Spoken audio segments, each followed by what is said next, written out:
getting bigger.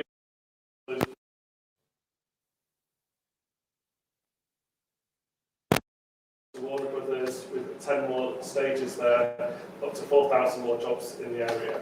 One of the pieces of work we're doing, again, I chair the Cultural Leaders Group for Watford, is looking at how we make sure we've got the right skills locally to support that. That actually, very few people work directly for Warner Brothers. That site up there has a lot of self-employed people, small businesses, and how to make sure we've got the right skills and working with the college and with others. So there's a lot of work going on to make sure we can support them both locally and across Hertfordshire through the growth board as well.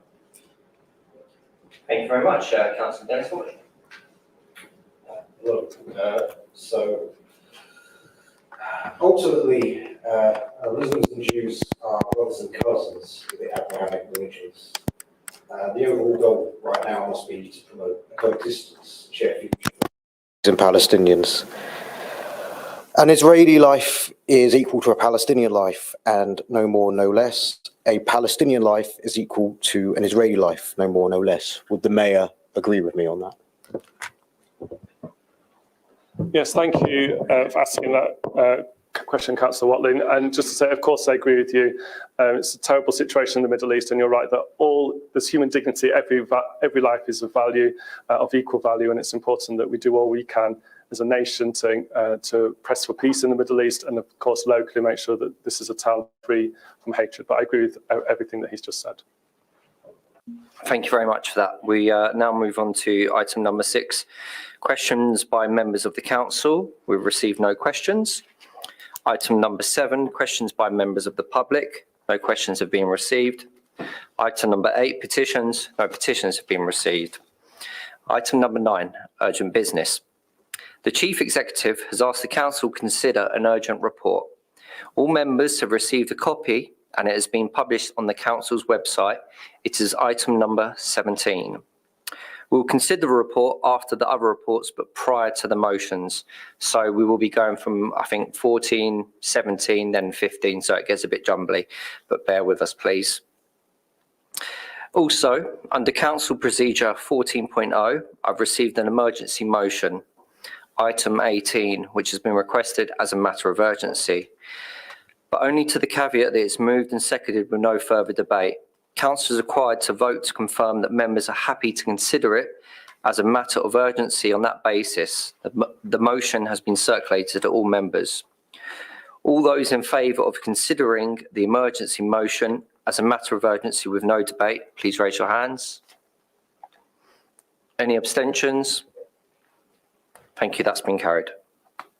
We will consider the emergency motion after the other 2 motions published originally on the agenda. Item number 10, appointment to Overview and Scrutiny Committee and Finance Scrutiny Committee. Report of the Democratic Services Managers has been circulated with the agenda. Please can I call on Councillor Patterson to nominate from the Liberal Democrat Group for the vacant position on Overview and Scrutiny Committee, please. Thank you. Thank you, Chair. I'd like to nominate Councillor Steve Johnson to the position of Finance Scrutiny and Councillor Lenny Nembard to the position of Overview and Scrutiny. Can I have a seconder, please? Thank you, Councillor Martin. Do any members wish to speak on this? Thank you very much. All those in favour with the recommendation of the nominations, please raise your hands. Thank you very much. That's been carried.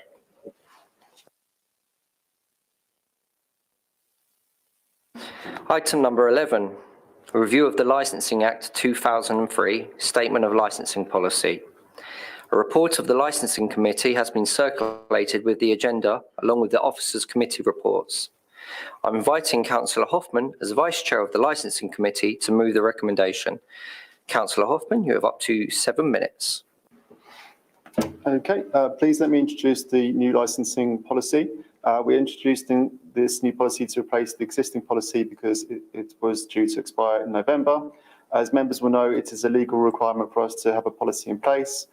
This policy has been taken before the licensing committee twice already. The first time was in July, where the first draft policy was agreed and the public consultation details were also agreed. The public consultation took place between the 20th of July and 30th of August 2023, and officers worked with communications to run this consultation. The policy was brought back before the licensing committee in September after the consultation had finished to consider the consultation responses. There were no substantial changes to the proposed policy as a result of this consultation. The meeting in September debated the policy and voted to agree the current policy before full council tonight. The majority of this policy is remaining in place and is unchanged, and there were only minor amendments following input from officers with regards to the trend of applications and following an update to the statutory government guidance, which we are required to consider. The policy continues to set out specific areas of interest, such as the town centre and sensitive licensing areas, as well as give advice on what factors the subcommittee would consider and whether these could be aggravating or mitigating factors, depending upon the circumstances. It continues to set out expectations of applicants and licence holders, and while the policy has already gone before licensing committee, it now needs approval from the full council as the licensing authority for the borough. Thank you. Thank you very much. Can I have a second to move the recommendation? Thank you, Chair. I would like to second the recommendation. Thank you very much. Reserving your right to speak, I presume. For now, yes. Excellent. Do any members wish to speak on the recommendation for licensing committee? Okay, that's perfect. Would you like to finish off? Thank you. Thank you, Chairman. I just would like to thank the officers for their continuing work on it. We know how important the Licensing Act is for our town, and across many years, working in a good relationship with the police, we are able to make necessary amendments and keep continually working with the residents. So thank you very much, and I hope that we seek the full approval. Thank you. Thank you very much, Councillor Dighton. I'll now move on to moving the recommendation. Oh, and by the way, we are now streaming again. Does the council agree the recommendation as printed on page 16 of the agenda pack, and it's just one bullet for this, that the council, acting as the licensing authority for the Borough of Watford, adopts the amended statement of licensing policy for 2023 to 2028? All those in favour, please show. Thank you very much. That's carried.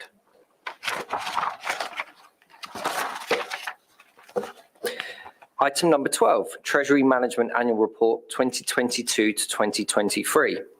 A report of Audit Committee has been circulated with the agenda to the Council along with officers' reports. I'm inviting Councillor Hoffman to move the recommendation. Councillor Hoffman, you have up to 7 minutes. Thank you. Okay, thank you, Chairman. So SIPFA recommends that full council receive reports on its treasury and investment management policies, practices and activities, including, as a minimum, an annual strategy and plan in advance of the year, a mid-year review and an annual report. This is the annual report for 2022-2023.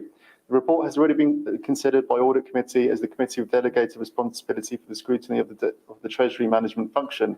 As the report didn't go to committee until July, this is the first such opportunity to present this information to full council. The report shows that general capital financing requirements, excluding Croxley Business Park, have increased from 81 million to 85 million. In the year 2021-22, we received substantial COVID grants, which have now been repaid, resulting in 80 million of external debt at the end of 2022-23. The accounts show that financing costs as a percentage of net budget was 4.66% of general debt. We're currently borrowing mainly over the short to medium term as interest rates are projected to fall, and once they do, we'll start to borrow longer term to balance our portfolio. Thank you. Thank you very much, Councillor Hoffman. Do I have a seconder, please? Thank you very much, Councillor Watkin. Thank you very much. Would anyone like to speak on the recommendation? Councillor Watkin, would you like to use your reserve right to speak? No, I think Councillor Hoffman's done a great job. That's brilliant. Thank you very much. Now I'm going to vote on the following. Sorry, just jumped about. Does the council agree the recommendation as shown on page that's one section ahead. Does the council agree the recommendation as shown on page 91 of the agenda pack, that the council notes the Treasury Management Annual Report for 2022-2023 as presented by Councillor Hoffman there? All in favour, please raise your hands. Thank you very much. That's carried. Item number 3, annual review of fees and charges. A report of Cabinet has been circulated with the agenda, along with the Head of Finance's committee report. I invite Councillor Watkin to move the recommendation. Councillor Watkin, you have your usual 7 minutes. Thank you very much, Chairman. I don't think I need 7. Mayor, colleagues and residents of Watford who may be watching the proceedings, I'm seeking your agreement to the proposed schedule of fees and charges as considered by the Finance Scrutiny Committee on the 12th of September 2023 and then endorsed by Cabinet at their meeting on the 2nd of October, having taken due notice of the comments made at the Finance Scrutiny Committee. In the time that I've been the portfolio holder for finance, this council has faced uncertainty and challenges, but never on the scale that we face now. Like all councils across England, we're experiencing a major shortfall in funding as we deal with the impact of inflation, rising demand for services, and limited funding support from central government. To explain the severity of this situation, the Local Government Association has estimated that the current local government funding gap will be around £3 billion over the next 2 years. For this council, as has been widely reported, we are facing an increase in our budget expenditure of £3 million in this financial year. So we have no choice but to react to this situation as soon as and as effectively as possible, which is why we are proposing the new schedule of fees and charges that will largely but not entirely come into effect from January 2024. The exceptions are the settings of licence fees for market trader sites, market traders, which sits outside the fees and charges schedule. So Cabinet is recommended to delegate authority to set the licence fees to the Executive Director of Place. There are no changes to the taxis fee and charge. These have been to go through a separate licensing procedure, but any changes will be incorporated into our upcoming budget proposals. Finally, the service year for garden waste collection and service subscription runs from the 1st of September to the 31st of August. Therefore, the revised charges for garden waste will apply for the period 1st of September 24 to August 25. So why the level of increase? I think I've explained some of the background, but the prime reason for this has been the rise in the rate of inflation as measured by the Consumer Price Index, which today stands at 8.7%, which is why most, but not all, our charges have been increased by this amount or close to it. We apply our charging policy to different categories of charges. The main 3 are those services which we do not recover all our costs, and in fact these uses are subsidised by the wider community because the service is so important to us. The typical of these services are our cemeteries, sports pitches, and the collection of various forms of waste. The second largest group are those we seek to achieve full cost recovery from those who use the service. Typically these are for licensing services and the collection of the garden waste bins. Statutory charges are set by central government through legislation. These are largely related to planning applications and activities on premises covered by the Gambling Act 2006. It's worth noting that the government has recently consulted on a range of proposals which would see these statutory fees increased by possibly up to 35% and then be increased annually from the 1st of April by the running CPI. Finally, in this time of increasing hardship, we provide concessions to a significant number of individuals in our borough. The list who is eligible can be found on page 11 of the main report. So, having said all this, I ask Council to endorse the decision of Cabinet, being mindful of the comments from the Finance Scrutiny Committee, so that the draft charging policy and proposed fees and charges be adopted by you tonight.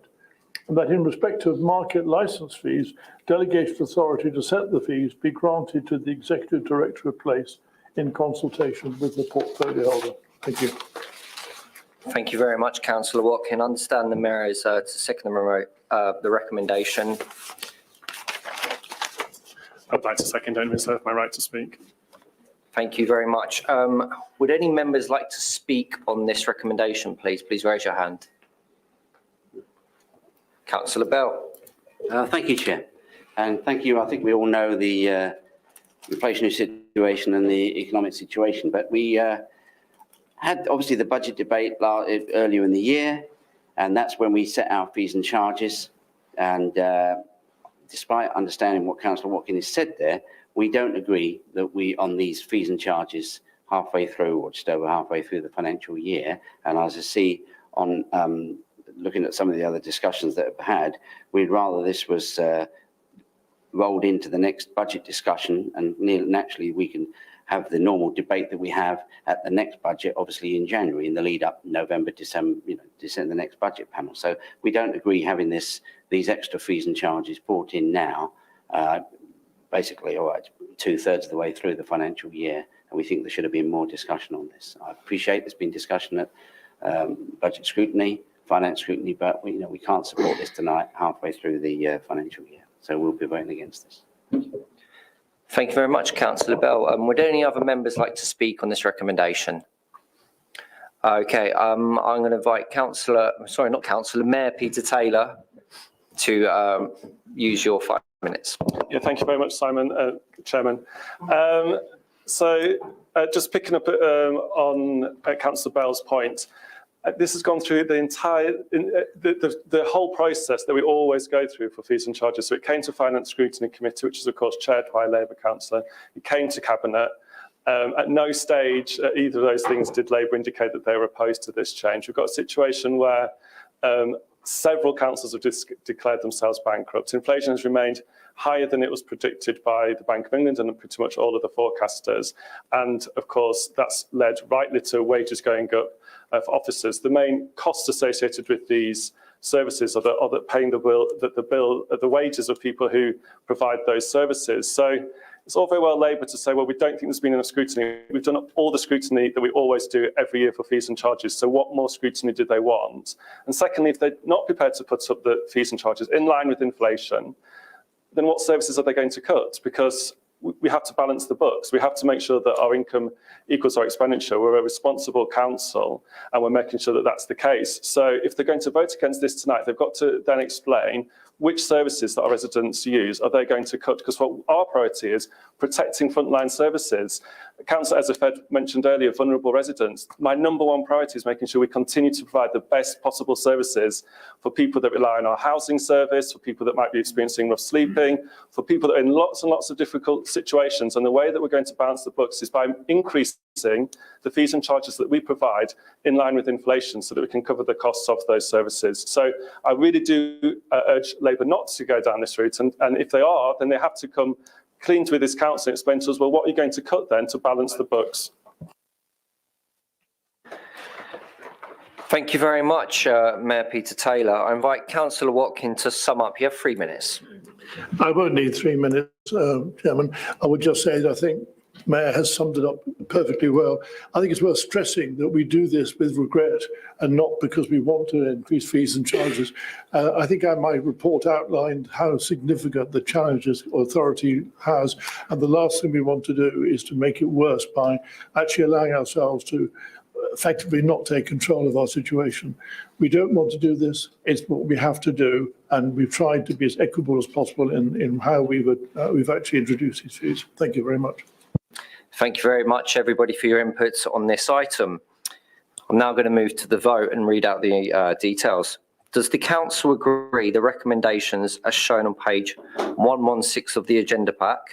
Number 1, that the draft charging policy and proposed fees and charges be approved. Number 2, that in respect of market licence fees, delegated authority to set the fees be granted to the Executive Director of Place in consultation with the portfolio holder. So that is the vote on item number 13, annual review of fees and charges. All those in favour, please show.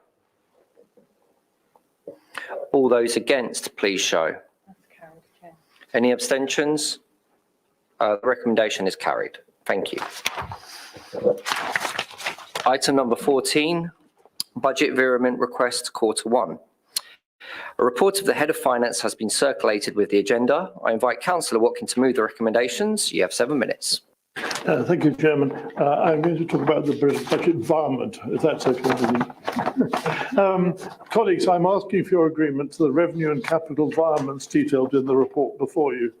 This is the first time that such a report has been presented to Watford Council, and it reflects our closer control of our budget procedures so that the operating budget by which our performance is assessed will more accurately reflect our changing financial circumstances. In the past, requirements involving drawdowns from our reserves would have been reported as part of the annual budget process, which meant that for significant periods of the year, the reported budget performance would have been out of line with the true position. If you agree the requirements, our budget position will be immediately changed so that officers will have a better control of their major spending areas, and the forecasting of our annual outcomes to finance scrutiny will show, for example, that we're not facing a full £3 million shortfall, but after factoring in the use of reserves, it has been reduced to £1.5 million. What we're doing is transferring funds from our prudently established reserves to offset changes in our current budget position. Members of Finance Scrutiny will remember that this use of reserves was forecast in the Financial Monitoring Report for Q1. The 24-25 base budget will incorporate these new levels of expenditure, and we will not be expecting to make similar calls on our reserves. This report sets out the budget environment requested by officers between budget headings of over £100,000, requiring council approval. Requirements are requested in order to facilitate effective financial management, ensuring that budgets accurately reflect planned expenditure and income. The capital environments and rephasing requests in Appendix 2 reflect the latest profile for delivery of the capital investment programme and latest cost estimates as reported in the management report. Updating the capital budget to reflect the phasing between financial years will ensure that budget managers are able to accurately forecast in future monitoring reports. So I will ask Council to approve the revenue environment set out in Appendix 1, to approve the capital environment set out in Appendix 2, and agree an increase in the annual budget for the CCTV monitoring contract of £16,000 in fiscal year 24-25, £23,000 in 25-26, and £30,000 in 26-27. Thank you. Thank you very much, Councillor Watkin. Can I have a second, please? Councillor. He's off again. Sorry, Mayor. Would you like to speak on the item or reserve your right? I reserve my right to speak. Thank you very much. Would anybody else like to speak on this item? Please raise your hand. Matt Temain and Nigel Bell. I'll take Councillor Matt Temain first, please. Thank you, Chair. I'd just like to ask a couple of questions about clarification, if I may. So I'm happy to address the portfolio holder or the officers who will be able to do it. I don't mind. I'm just a little confused for seeking clarity. So the first relates to paragraph 4.4, where you're talking about the CCTV monitoring contract. Now, obviously, the Labour Group has spoken up in favour of greater CCTV use for fly tipping and safety and security and other reasons. So we're very much in favour of that. My understanding of reading of this is that we're looking for budgetary increases to be taking place in subsequent financial years, which I think is clear. But then I'm a little bit confused because the environments that are being detailed in Appendix 1, for example, the first item is 400,000 utilisation of the pensions reserve to support the 23-24 pay award on a one-off basis, which is this financial year. So the question I'm asking is, could you offer some clarification as to whether we're voting on items to be considered in the budget in January for future years, or this year, or both? And if it's both, why are we doing it in one item? Thank you.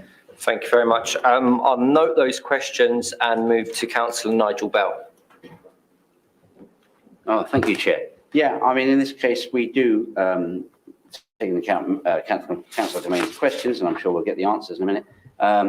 You mentioned the CCTV and the other points there. So overall, I would support this, and obviously the council scheme and environments. But obviously, instant to hear the answers about CCTV, because obviously that's got to come back. I know there's been the new tender. It's been explained to me that there's been, and so there needs to be that money, but it's still got to come back to the budget in January, hasn't it? So we have to vote on that then. Thank you. Thank you very much. Would anybody else like to speak on the matter? I'll now go to the seconder, elected mayor, to respond. Yeah, thank you. I don't know if officers want to respond to the point from Councillor Temain. All I'd say is that Appendix 1 says that it's in year, so it's the ones obviously for this financial year, and the CCTV is for future years. So that's why it's not appearing in Appendix 1. But I don't know if, Hannah, you want to add anything to that? Thank you, Mayor. Yeah, that's exactly right. Normally, we wouldn't be asking at this point in the year to make decisions on future years' budgets, but due to the tender and the need to sign the contract, we need to make sure that we do have sufficient available budget in order to enter into that contract.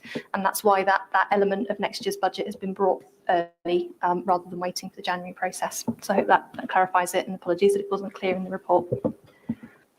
Thank you very much for that information. Councillor Watkin, now I'd like you to sum up, please. No, the only question that was raised was answered particularly well by our officer, and so I have nothing to add. Thank you. Thank you very much, Councillor Watkin. So we're now going to vote on item number 14, budget virament. Is it virament? Virament. So I'm showing I only got 5 GCSEs. Quarter 1. Okay, does the council agree the recommendations as shown on page 162 of the agenda pack? Number 1, to approve the revenue virament as set out in Appendix 1 to the report. Number 2, to approve the capital virament set out in Appendix 2 of the report. Number 3, to agree an increase in the annual budget for the CCTV monitoring contract of 16,024 25, 23,000 in years 25 26, and 30,000 in years 26 27. All those in favour, please show. And that's been carried. Thank you very much. So I now move to one of the items of urgent business, which is item number 17. So if you jump forward a couple of pages in your pack, that is appointment of Section 151 officer.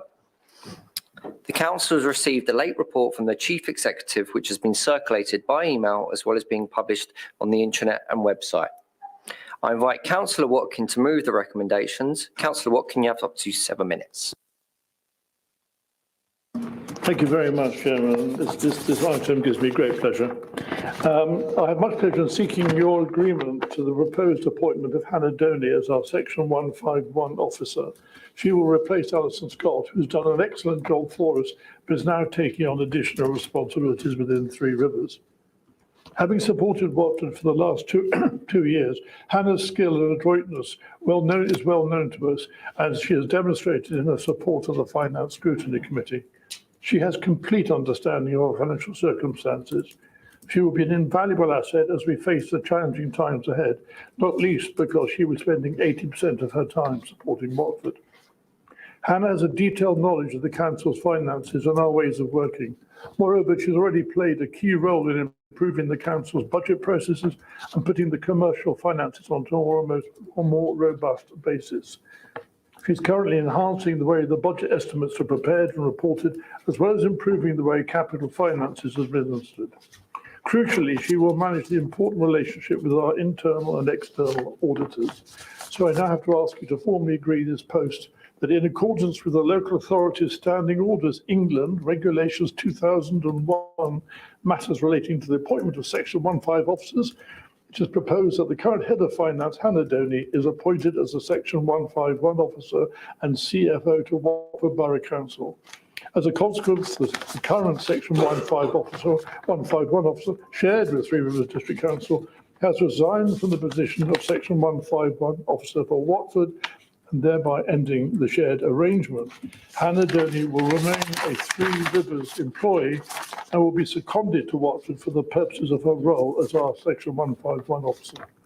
So I ask you to resolve that with effect from 1st of November 2023, Hannah Doney be appointed Chief Finance Officer, Section 151 officer for Watford Borough Council, and 2, to agree that the current secondment agreement between Three Rivers District Council and Watford Borough Council be ended by mutual consent, and a new secondment agreement be entered into reflecting the new arrangement as set out in this report. Thank you.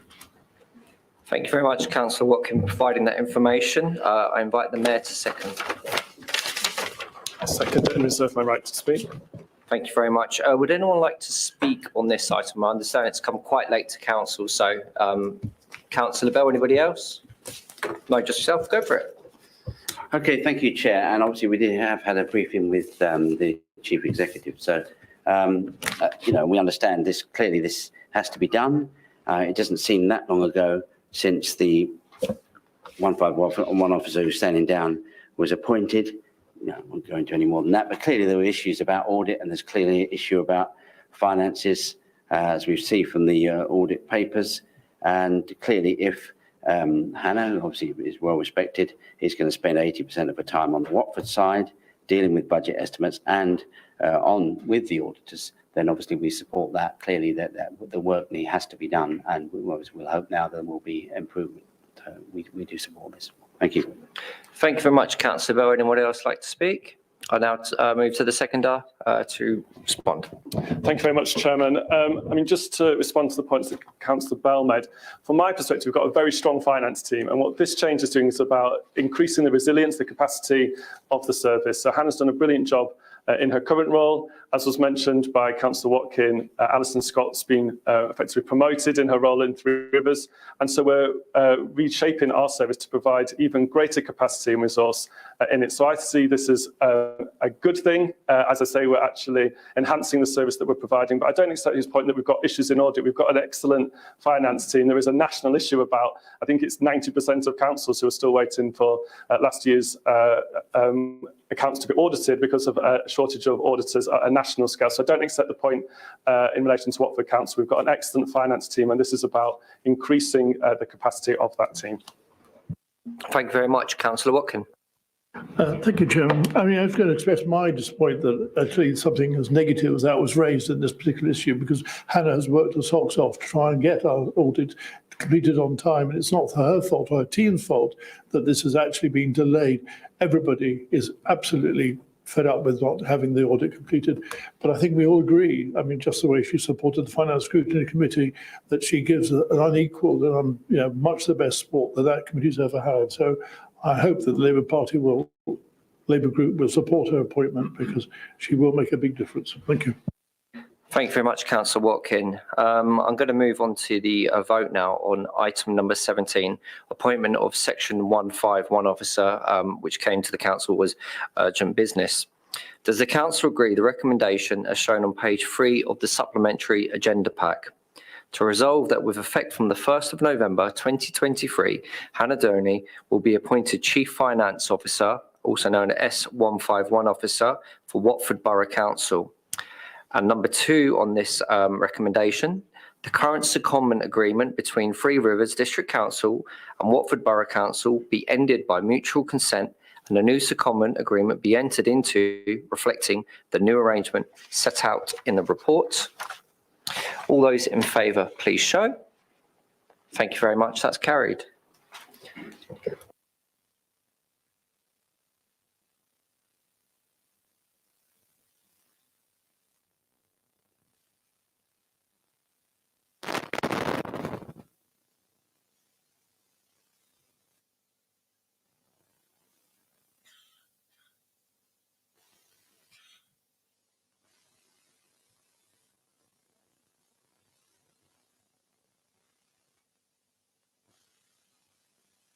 If anyone does want to quickly grab a glass of water now, but we shouldn't be too long tonight, but just to let you know, if you do want some water, quickly grab some. Brilliant. Thank you. Welcome back to the room, Hannah Downey, and I'd like to welcome you to Watford Borough Council. Thank you very much, and also thank Alison Scott for all her work. If that could be noted on the minutes, please. Thank you.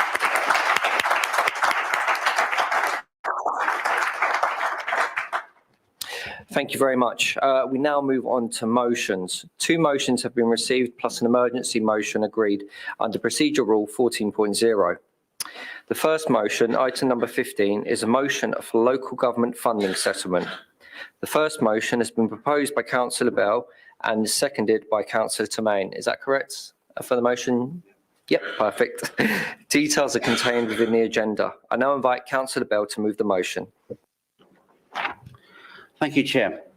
We have brought this motion to full council due to the urgent need for a fairer and more sustainable funding plan that all councils need to be able to plan for the long term. Of course, lobbying the Chancellor before the autumn statement goes with this call to continue to highlight the pressures on all services and press for funding that reflects current and future demand, particular in Watford's case, District Council housing and homelessness, and obviously in the County Council's case, adult care and children's services.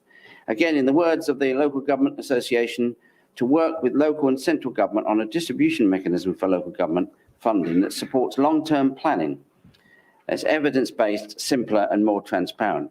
How much we would really wish for that. Sadly, the government-led localism has devolved responsibility and political blame for their cuts agenda, cutting budgets from the centre and with often hidden cuts. Conservative Party-led localism has resulted in reverse redistribution, whereby the cuts are hitting the poorest areas the hardest, and principles of funding based on need are being attacked. A Labour proposed budget review to introduce a financial settlement on a secure footing and removes its vulnerability to the whims of central government. A reformed local government funding system would need to be based on clear, equitable principles that achieve a balance between the financial independence of local government while also ensuring resource equalisation between authorities with differing capacities to raise revenues and levels of need. We'd want an independent commission could be set up to review options and make recommendations for reform of local government financing. We still need more localism based on social justice and based on cooperation between different local authorities in different ways on different issues. And I took the opportunity today in questions at County Council to ask the leader of the council, County Council, if he had got in touch with the Chancellor in the lead up to the autumn statement or the autumn budget on the 22nd of November. He said not personally spoken to him, but he recognises with Hertfordshire, one of the leading councils, and obviously he's chair of the CCN, I think it is at the moment, that more needs to be done. I think we all agree on that, but we just hope that we can get back in for this so we can get a review and we get a better system of local government funding, which I think we all agree we do need reforming. Thank you, Chair. Thank you very much, Councillor Bell. I now invite Councillor Tremaine. Thank you. I'll second the motion and reserve my right to speak. Thank you. Thank you very much. Would anybody like to speak on this motion? Please raise your hand. Councillor Stotesbury, 1 moment, keep your hand up till I call your name, please. Thanks, Susie. Councillor Stotesbury, Mayor Peter Taylor, Councillor Mark Watkin. Any other hands? No, I'll take those in the order they came in. Councillor Stotesbury. Thank you, Chair. Just to avoid doubt, we'll be supporting this motion and it is welcome. So thank you for bringing it to us tonight. Just to say, despite all the challenges that face us, we still have nothing from this government on a local funding settlement for local authorities. So indeed, calling to the Chancellor to do more ahead of the autumn statement is right and proper. As our colleagues across the aisle, as it were, will know, Liberal Democrats have been huge supporters and proponents of localism for the longest time. And it's such a shame that mistakes made by government impact us without our ability to take a strong view. And it really is short-term decision making by government that's caused this, particularly caused this problem that we're seeing at the moment.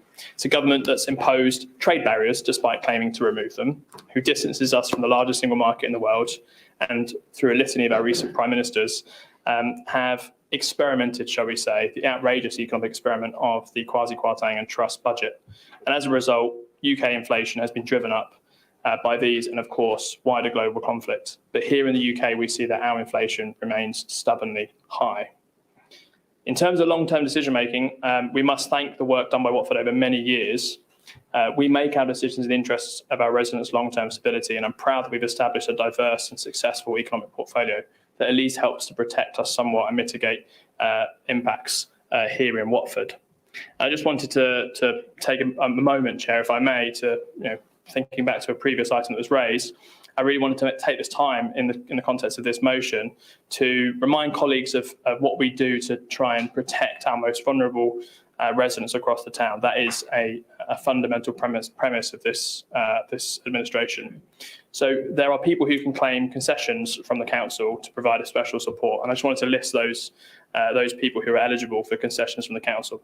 Those on housing benefit, those who are part of the council tax reduction scheme, those who are on income support, those who are on job seekers allowance, those who are on working tax credit, those who are on child tax credit, those who are guaranteed pension credit, those who are receiving employment and support allowance, and those on universal credit. So I just wanted to say we are doing everything in this council that we can to protect our most vulnerable and to plan for the long-term future. But the substance of this motion we agree with and support. Thank you. Thank you very much. Mayor Peter Taylor, please. Thank you very much. For once, I think it's going to be unanimity. I definitely agree with the motions once the grammatical errors have been corrected. So just a few things to say on it. I think the first thing to remember is we take for granted almost the huge cut in our funding from central government. So in the last 10 years, our funding from central government has been cut by 50% in real terms. The needs of our residents have risen, the expectations have risen, the amount of money we get from them has fallen by 50%. And the consequence of that, and that's the same for many other councils, is that we are seeing councils literally going bust, going bankrupt. So in recent years, we've had Northamptonshire, Slough, Thurrock, Croydon, Woking, Birmingham was very high profile. So lots of other councils literally declare themselves bankrupt. I think sometimes we think that that's kind of an easy option. Okay, they've declared themselves bankrupt. What that means is they only then deliver statutory services, what they legally have to. They'll empty bins, they'll clean streets. Public toilets aren't a statutory service, leisure centres aren't. So that some of these councils are going to be removing really key services. I think when you ask the public what are the big issues of the day, they'll talk perhaps about the situation in the Middle East, perhaps about the need to invest in our healthcare. Very few people will say we need to invest in local government.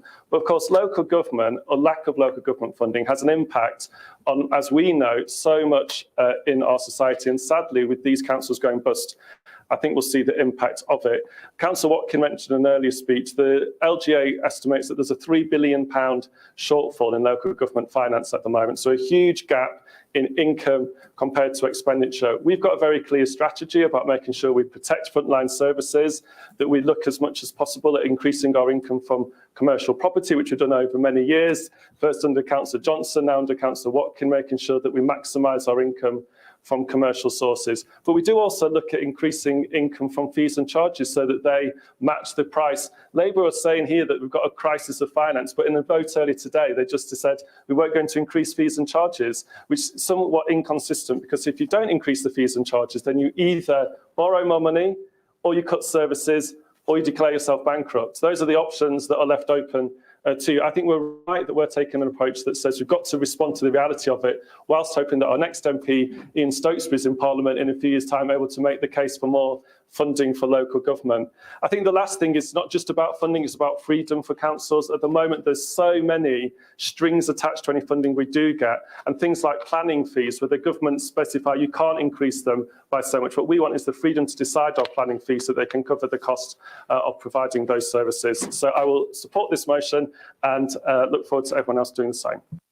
Thank you very much. Councillor Mark Watkin. I'm actually somewhat briefer than my colleagues, because I think they expressed the wider view superbly. I just think from the Watford point of view, we need some certainty about how we're going to plan our finances. We struggle. We only get an annual review, and we have no idea what next year is going to bring.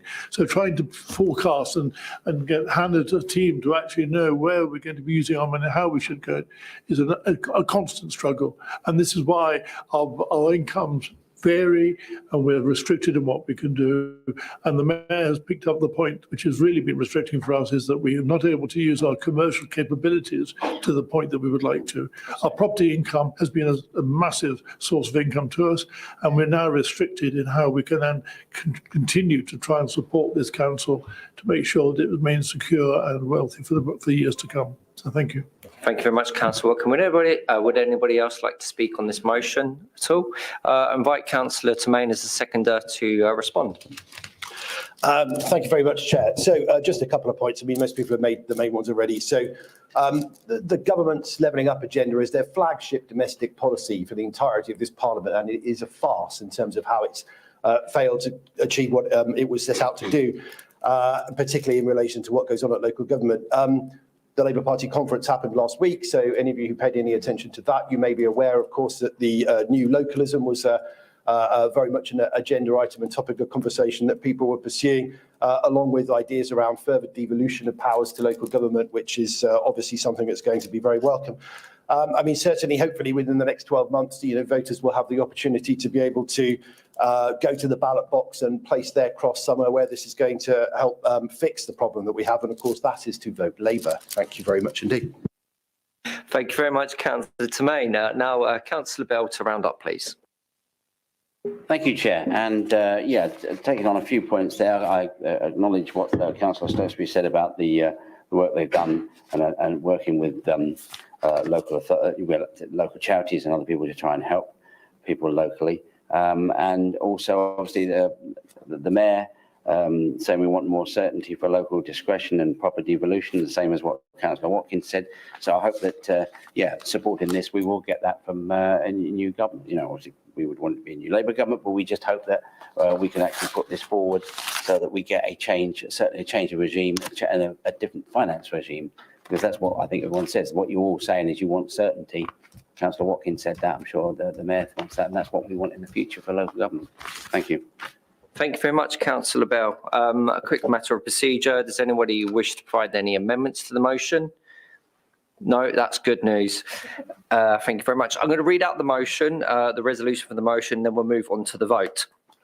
This council resolves that the Mayor writes urgently to the Chancellor of the Exchequer, Mr. Jeremy Hunt, asking that he prioritises a better long-term financial settlement for local government in his upcoming autumn statement, so that councils across the country, including Watford, can have more financial stability for future planning.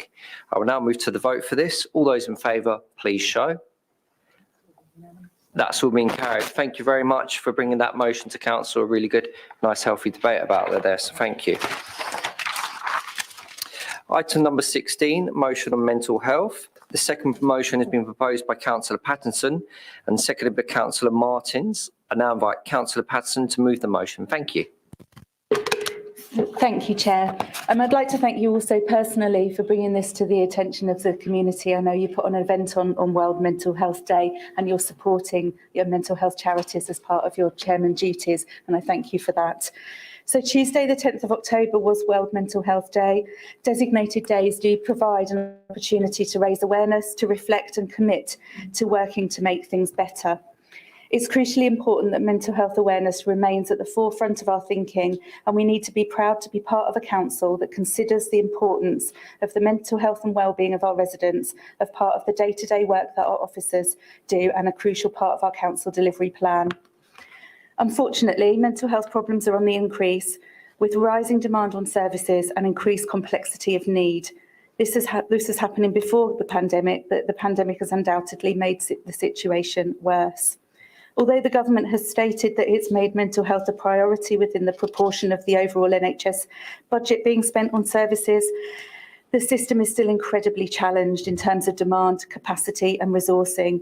This is especially true for local government, which has not seen an equivalent increase in funding for mental health services, and links nicely with the previous motion. Local councils play a key role in supporting our mental health across all ages in our communities. Our role includes supporting our residents indirectly to maintain good mental health, to work hard to ensure our residents can prevent deteriorating mental health. In Watford, we play an important role. We are not a unitary authority, so don't hold the budget for health and social care. However, we're using our resources to make a big impact and have the ability, intelligence and knowledge to deliver real change in this area, but we need the appropriate funding and resources to do so. We already deliver a significant amount of prevention work within the community. It's widely known that 80% of the positive outcomes for health, including mental health, are attributable to things that we have influence over at a local borough council level. For example, suitable and affordable housing, access to benefits and poverty support, access to parks and green spaces, good leisure facilities, all the things that Watford does well. But we need the specialist services to be available to those who need it most, and we need the appropriate funding to be able to help to resolve the issues of poverty, homelessness and health inequalities, which exist and are growing in our town due to the cost of living crisis and other external factors.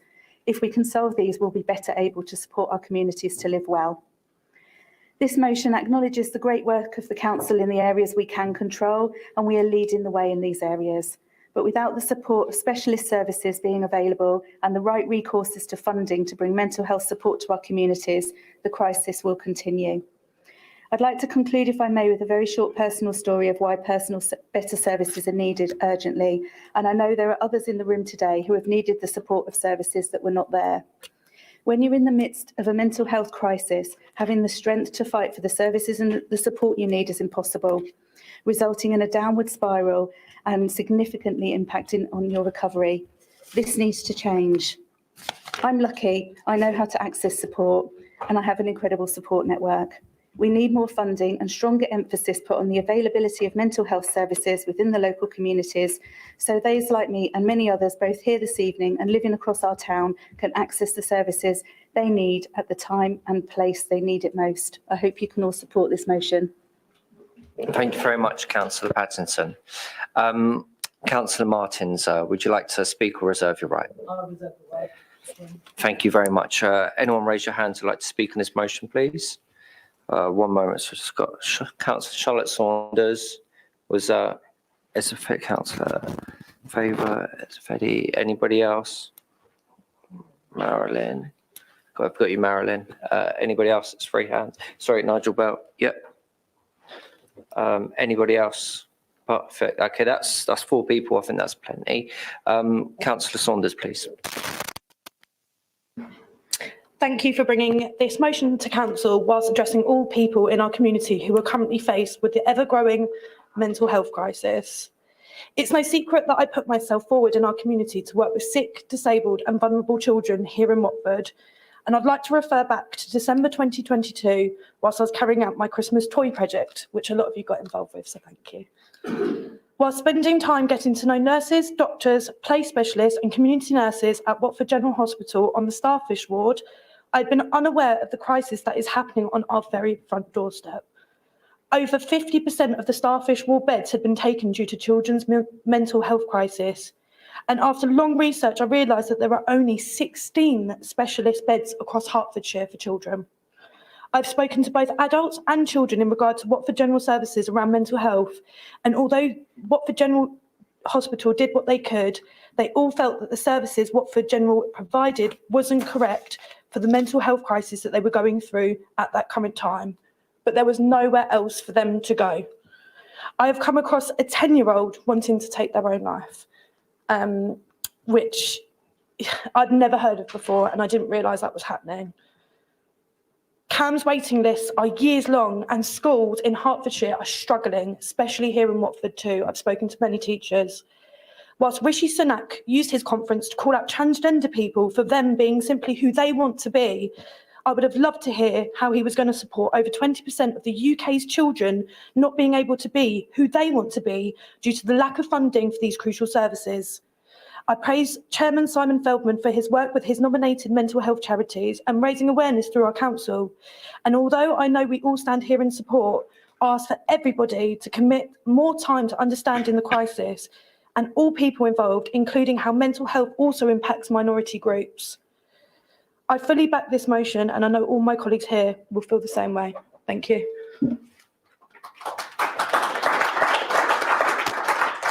Thank you very much, Councillor Saunders. I think is that your first time speaking at full council? Welcome, well done.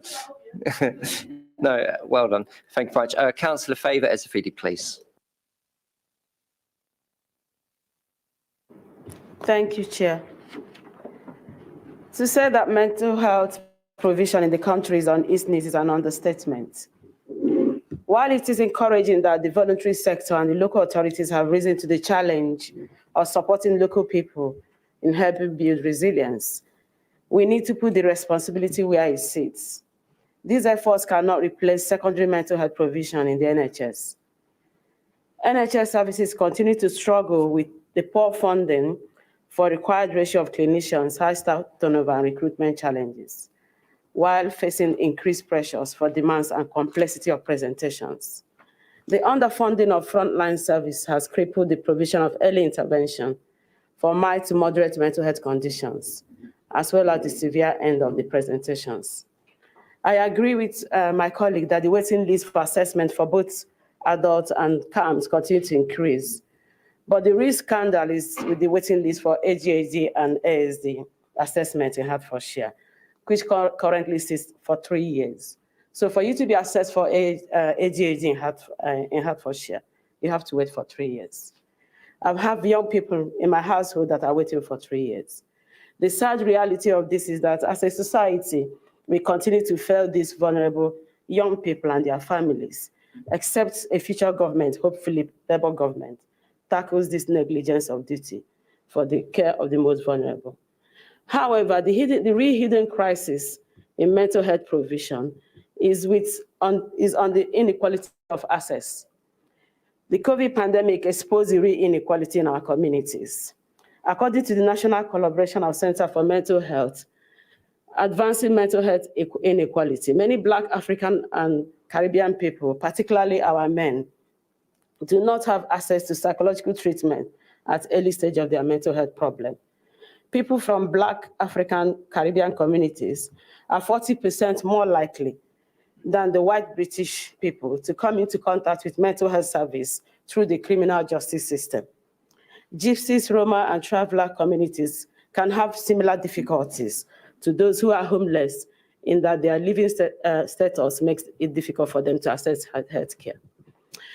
The Race Equality Foundation gave a startling statistics. Black adults are more likely than adults in other ethnic groups to have to be detained under a section of the Mental Health Act.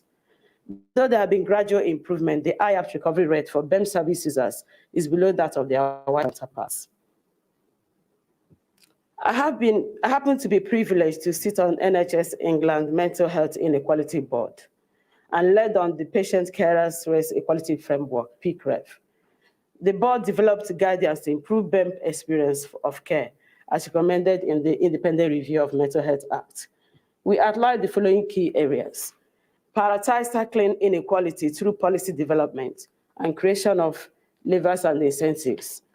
Co-produce better policies and guidance with expert by experience and leading experts. Ensure our assurance and delivery models create a transparent picture of collective progress in tackling inequality. Support development of regional and local capacity and leadership around addressing inequality. These recommendations will be launched on the 3rd of November 2023, and I hope colleagues will be able to log on. It's all online on NHS England website. Hopefully, the implementation will bring desired outcome in bridging inequalities in access to mental health provision. I commend this motion. Thank you very much, Councillor Favour Zafidi. Thank you. Councillor Marilyn Davilish, please. Well, first of all, I just want to say I'm absolutely delighted that this motion is being discussed in council. I've been in the mental health field for the past 23 years. And one of the things I said at the start of that journey is I want to destigmatise the conversation, particularly the conversation you mentioned about suicide, because that's where my journey started. Clearly, I wasn't successful in doing that, but it's been really an important one for me to see being discussed here. One of the things I want to remind people of, it is a very depressing subject. However, Watford have been pioneering in so many different areas. And I believe, I could be mistaken, but I believe we're one of the first boroughs and perhaps the only borough to provide free mental health first aid training for small businesses. So that was funded by Camelot from lottery funding, and it is supported by our Watford Chamber of Commerce. So I would say, if you know any small businesses who would like to attend the training, please get in touch with the Chamber of Commerce. I'm sure they would be absolutely delighted to help. And I'm one of the trainers who delivers that free of charge to our small businesses. I also want to say, do not underestimate, and the Mayor has already been talking about spending cuts, etc., the power of our green spaces, outdoor cinema, the sports day, the ice skating. These may sound like really small things. Watford Beach. I often go to these events and I speak to our residents, and I cannot begin to tell you how much they appreciate and rely upon those very simple things. It gets them out of the house, they meet with other people, mums particularly meet with mums, and they will get to know each other, the children make new friends. So I would say, as much as the situation is really difficult, I'm delighted that the funding is remaining for some of these peripheral services. They are really important to our town. And I would also encourage many of you, if you have not attended a mental health first aid training, I highly, highly, highly recommend it. I'd be happy to run it for free, just let me know. But please, please, please attend those trainings, because it gives you a language and a way of speaking. And one of the things I say about mental health, it's an invisible, I guess you'd call it an illness. If you sprained your arm and you're wearing a bandage, there'll be no embarrassment. You probably proudly tell people how you did it. But if you have a mental health issue, it's very, very rare. for people to want to speak up because it's a really vulnerable conversation. So I would be over the moon if Councillor Martins were to get some more money as the mental health champion to bring forth some additional initiatives for our residents. But I'm really delighted that we are having this conversation, and I support this motion 1,000,000%. Thank you. Thank you very much, Councillor Marion Devlin. Councillor Nigel Bell, please. Thank you, Chair. I won't take up long. I just wanted to congratulate and support, obviously, the motion that's been brought tonight. And obviously, I know Abby's done a lot of work over the years as mental health champion, and obviously, feel for Jennifer, what Simon's done, and obviously, excellent speech there from Charlotte in the first time. I'm sure there'll be many more. But yeah, I mean, it's something that we, as Mark knows, what Councillor Watkin knows, we've pushed for CAMS, more funding for CAMS. There's still a crisis. Not as much, but there's still a crisis in funding for children's services and the way that's spread out. So, and I just want to support everyone here, and it's great to see a positive motion like this, and I'm sure that we can all support. And obviously, thank you to my colleague Favour for her expertise on this as well, and obviously Councillor Devenish. Thank you. Thank you very much, Councillor Bell. Councillor Martins, as the seconder, you have the right to reply. Thank you, Chairman. And thank you to colleagues for your very supportive and very constructive comments in that debate. But before I make a few more comments, can I repeat what Councillor Patton said about you, Chairman? I think, yes, we've been working on mental health for quite a while. What you've done by taking it on as your Chairman's theme is actually raised it a whole raft higher. So thank you for that. I just want to make a couple of points in addition to what has been said. We treat mental health as though it's the end of the journey. You need treatment when you are desperate. Yes, we do. But what we really do need is funding to do all the work before that. All the voluntary work that's being done by Hearts Mind and all the others, they are the organizations that really need to be funded. As Merlin rightly talked about, mental health first aiders, that honestly is not to be underestimated, because what we do to that mental health first aider program is actually stop organizations getting to a point where their efficiency begins to suffer because people can't concentrate on their work. I'm going to tell this little story about my experience within the council, and for a reason, and I would ask officers not to take offense at this. When I was appointed mental health champion, my first idea was, yes, great, now what? What do I do with this lovely title? And I said, what we do is start looking at internally, looking at your own organization. Are we doing it in the council? And thanks to Mayor Thornhill and then thanks Peter Taylor, we've actually been able to do that. We've increased our commitment as we go along. But it was a journey. And this is, I'm going to tell this story for a reason. So about 2 years in after I was appointed mental health champion and we had the mental health first aiders in place, I got everybody together, the staff, managers, and the mental health first aiders. We had a lovely drink and sandwiches, thanks to, don't tell Carol, Democratic Services budget. Anyway, so I took the advantage of that meeting to talk to all the different groups. So I started with the managers. I said, yep, you're doing a great job. Thank you for taking this on. How do you think it's going? Everything is going well. Good. I then spoke to the mental health first aiders who had been appointed quite recently, to be fair. And I said, how do you think it's going? Yes, people are beginning to open up. They're beginning to come to us with their problem. And our absenteeism figures are beginning to go down. So yes, it's beginning to work. And then I went and spoke to a few members of the staff because I wanted to know for myself how well this is going. And this is where the investment part comes in. So I spoke to staff on each of the sessions and asked them a very simple question. So how's it going? What do you think? Yeah, it's a good thing. I said, good. So yesterday at home, you had a horrible day. You forced yourself into work. You got to your desk and you just were not up to it. You couldn't carry on with the work. So what you're going to do is go to your manager and say, Fred, I'm really sorry. I had a horrible night, or I got this major catastrophe at home. Can I go home? I spoke to half a dozen of our employees, and not one of them said yes. And I said, why? They said, I'm concerned about what they would think about. That was then. I'm pretty certain if I did that same exercise now, I'd get a totally different response, because Watford Council is now very much a mental health friendly town. And that's because we've invested in it despite the pressures on our finances.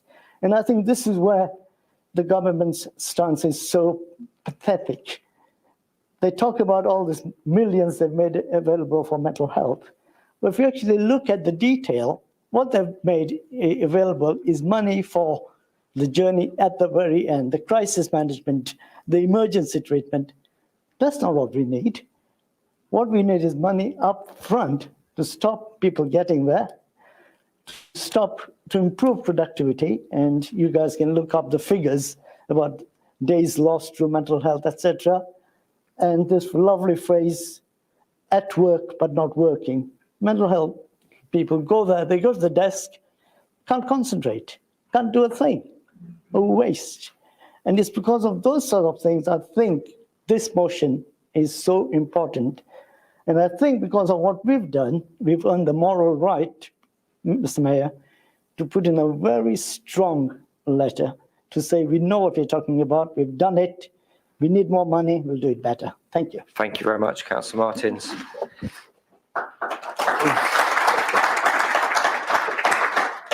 Thank you very much for taking this motion tonight, Council. Are there any amendments to the motion? No, thank you. I'll read out the resolution. Oh, sorry. Yeah, my apologies. Councillor Patterson, would you like to sum up? Very, very quickly, Chair, just to thank everybody for their comments on the motion, particularly for the work that Councillor Evazidi has put into the mental health inequalities work, which is really impressive. I look forward to reading the report. I just wanted to tell one very, very brief story, a piece of casework that I had as housing portfolio that links to mental health and the role of a borough council. So I had a long conversation with somebody in clearly a mental health crisis, has come through on a housing issue. And the statement she said at the end of the phone call is, my GP has given me tablets. I don't need tablets. I need safe housing for me and my 5 children. So we can have an impact on mental health. And I think the work that the council's doing in that regard is greatly appreciated. So thank you all for your support. Thank you very much, Councillor Pattinson. Thank you. Are there any amendments to the motion? Thank you. I'm now going to move to the resolution and read it out. This council resolves to request the Mayor to write to the Secretary of State for Health and Social Care. Number 1, expressing that this council believes that there's a mental health emergency and that should be an urgent, significant increase in the amount of funding made to mental health services so that there's parity in treatment between physical and mental health, and there should be more funding to further support the provision of resources for local councils to deliver mental health improvement for their residents. All those in favour, please show. Thank you very much. That motion is carried. Thank you. Thank you very much to Councillor Patterson and Councillor Martins for your work on that. It's really appreciated. Okay, so we're now going to move to item number 18, the emergency motion. The motion has been proposed by Councillor Bell and seconded by Mayor Taylor. I now invite Councillor Bell to move the motion, please. You have 7 minutes.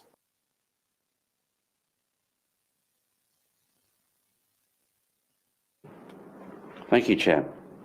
And I'll read the motion out and then just say a few words on it. I won't tell you more. The agreed motion is below. That this council recognises the serious crisis in Israel and Gaza. Terrorism carried out by Hamas on October the 7th resulted in the loss of innocent civilians and the taking of hostages. The subsequent military actions are having a devastating effect on thousands of innocent citizens in Israel and Gaza. The council recognises the impact this is having on Watford residents and across the country among religious communities who have relatives and friends in Israel and Gaza and in the wider Middle East.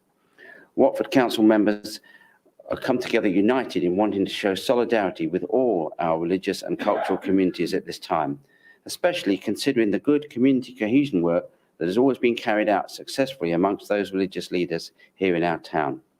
The Council resolves that the Mayor should write to religious and community leaders signifying our support for their communities at this very difficult time. And I'll just add, obviously, the main thing I think I wanted to show was that solidarity and obviously the good community cohesion, as I've said, that's always been carried out very well amongst leaders. And we now are interfaith groups here. And obviously we're concerned, I'm sure we're all concerned about the rise of anti-Semitism and Islamophobia in the last couple of weeks. I myself have written to Rabbi Chalk on behalf of our group, and I know Councillor Watlin has and talked to him, and Councillor Tamain has. And in fact, Councillor Tamain also wrote to Watford's inspector, chief inspector, asking about, well, to be reassured on the safety and security around our synagogue and mosques. And I know Councillor Khan has also written to Rabbi Chalk and been in dialogue. So I think this is very important that we come together on this. It's a very sensitive subject, but I just felt it important that we come together. Thank you. Thank you, Chair. Thank you very much, Councillor Bell. I now invite the seconder, Peter Taylor, to talk.